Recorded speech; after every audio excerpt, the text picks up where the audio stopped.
There are threats in this country. People plotting. I receive enough death threats to know the reality.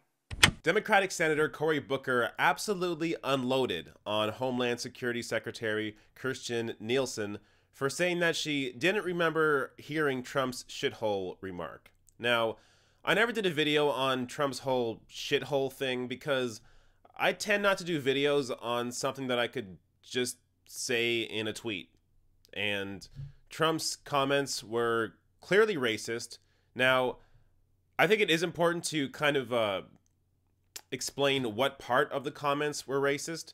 So I think simply calling a bunch of nations shithole places is not racist in itself. The racist part was when he said, well, why don't we bring more people in from Norway? Norway, which is practically all white. So that shows you where Trump's mind was at when he was calling African countries shithole countries. So I'm going to show you some clips here from Cory Booker's response to the Homeland Security Secretary's inability to recognize that Trump even said those comments. And so I have 4 clips to show you, and it's largely good, but there is some hypocrisy in the middle of them.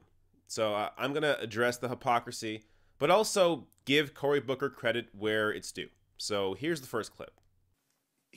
We have this incredible nation where we have been taught that it does not matter where you're from. It doesn't matter your color, your race, or religion. It's about the content of your character.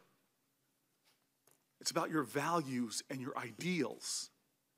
And yet we have a language that from Dick Durbin to Lindsey Graham, they seem to have a much better recollection of what went on. You're under oath. You and others in that room that suddenly cannot remember. It was Martin Luther King that said, there's nothing in this world more dangerous than sincere ignorance and conscientious stupidity. Okay, so in this first clip, Booker is really just getting warmed up. It's going to get a lot crazier. But I just want to address something that sort of bothers me with the Democratic Party. And that's this hyper-focus on language. So, yes, Trump said the word shithole. Yes, it doesn't set a good precedent, or it doesn't set a good example for people that look to the presidential office for some sort of leadership. But I don't think many people are looking at Donald Trump right now for leadership. His approval rating is somewhere in the low 30s.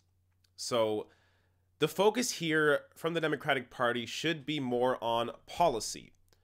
So that way, even if you're not affected by this negative language, or even if you're one of those people that think, well, everyone says shithole, what's the big deal?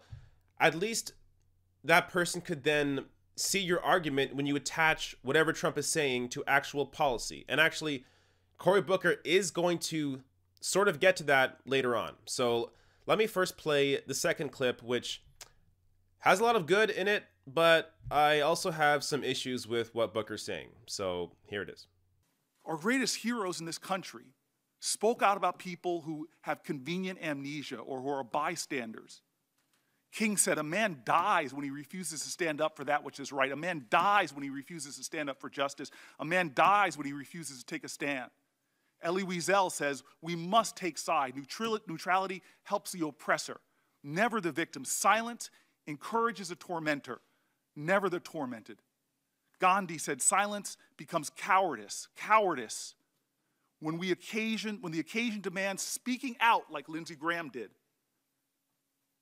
and acting accordingly.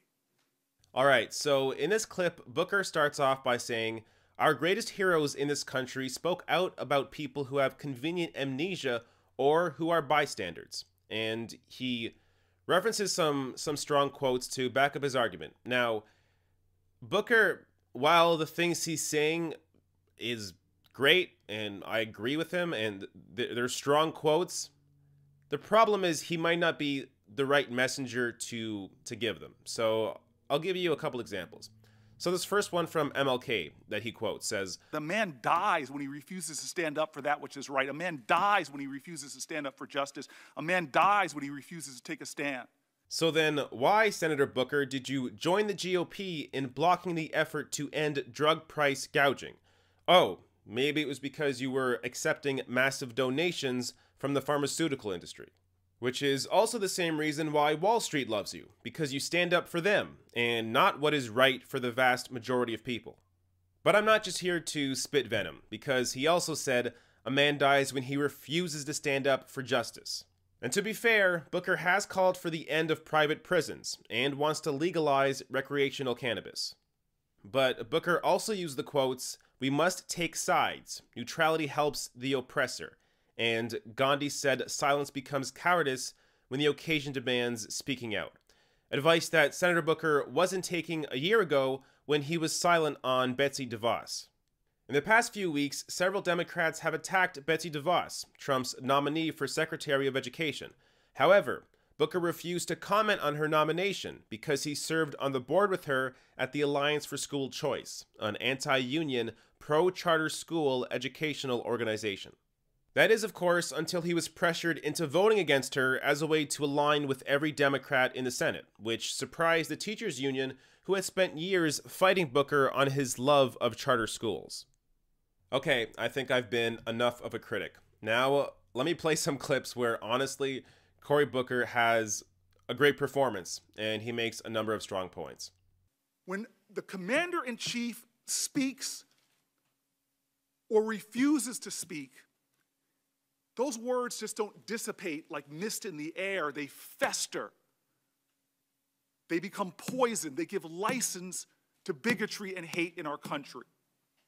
I know you're aware of a 2017 GAO report that found, and I quote, "Out of the 85 violent extremist incidences that resulted in death since September 12, 2001, far right-wing violent extremist groups were responsible for 73%.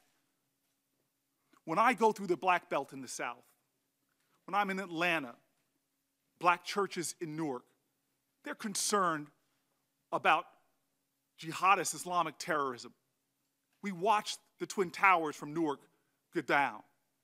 But since 9/11, 85 violent incidents, 73%, were with people that hold bigoted, hateful ideas about minorities. 1 American killed in Charleston, Virginia, and dozens injured. 9 Americans killed in a church shooting in Charleston, South Carolina by a white supremacist. An American killed and another wounded in Kansas after a white supremacist targeted them for their ethnicity, saying, "Get out of my country." 6 Americans killed and 4 others wounded in Wisconsin, where white supremacists targeted individuals for their religion. So I love what Cory Booker is saying here, because this is where he actually ties the language to policy. So while the Trump administration has been so focused on Islamic extremism, as honestly has been most Democrats and the media as a whole, Cory Booker points out that the majority of these violent events are actually done by far-right white supremacist groups, and not by Muslims or any other minority. So for the focus of the administration to be on combating ISIS, when the majority of violent incidents in the country are actually coming from white people, is completely misguided. So I'm glad that Cory Booker points that out here. Now, let's go to the last clip here where he kind of brings it all together. The commander-in-chief, in an Oval Office meeting, referring to people from African countries and Haitians with the most vile and vulgar language. The language festers. When ignorance and bigotry is allied with power, it is a dangerous force in our country. Your silence and your amnesia is complicity. Right now in our nation, we have a problem. I don't know if 73% of your time is spent on white supremacist hate groups. I don't know if 73% of your time is spent concerned about the people in fear in communities in this country, Sikh Americans, Muslim Americans, Black Americans. The fact pattern is clear of the threats in this country. I hurt. When Dick Durbin called me, I had tears of rage when I heard about his experience in that meeting. And for you not to feel that hurt and that pain, and to dismiss some of the questions of my colleagues, saying I've already answered that line of questions when tens of millions of Americans are hurting right now because of what they're worried about what happened in the White House. That's unacceptable to me. There are threats in this country. People plotting. I receive enough death threats to know the reality. Kamala receives enough death threats to know the reality. Maisie receives enough death threats to know the reality. And I've got a president of the United States whose office I respect, who talks about the countries of origins of my fellow citizens in the most despicable of manner. You don't remember. You can't remember the words of your commander-in-chief. I find that unacceptable. So, as critical of Cory Booker as I've been, I think that was great. It was a great performance. It was passionate. I truly believe he did mean those things he was saying. Of course, there's always going to be, people that say he's just doing this for politics, and you can't escape that. So I don't really even disagree with that. I'm sure Cory Booker recognizes that him being this passionate and outspoken is going to get him some headlines and might help him in a potential 2020 bid for president. But you have to just take that as it is and understand that even with that, what Booker is saying here is exactly on point. So I'm going to read just a few quotes that I think were great. This first one here: when ignorance and bigotry is allied with power, it is a powerful force in our country. I think that encapsulates what the Trump administration has been. So while Trump may be incredibly incompetent and is not really getting much done, what he is getting done is he's allowing these hateful people to come out of the woodwork and actually expose their hatred and actually treat other people, minorities, as lesser human beings. Whereas that sort of behavior has been looked down upon for at least a couple decades. But now Trump as president, because he is saying it, it's now allowing these people to feel like it's okay to come out and say the kinds of things that he himself is saying. Now, this other quote here, which references what I said in the last clip: I don't know if 73% of your time is spent on white supremacist hate groups. So that's where the focus should be when it comes to Homeland Security. It should be on white supremacist hate groups, the people that are committing 70% of the violent acts in the country.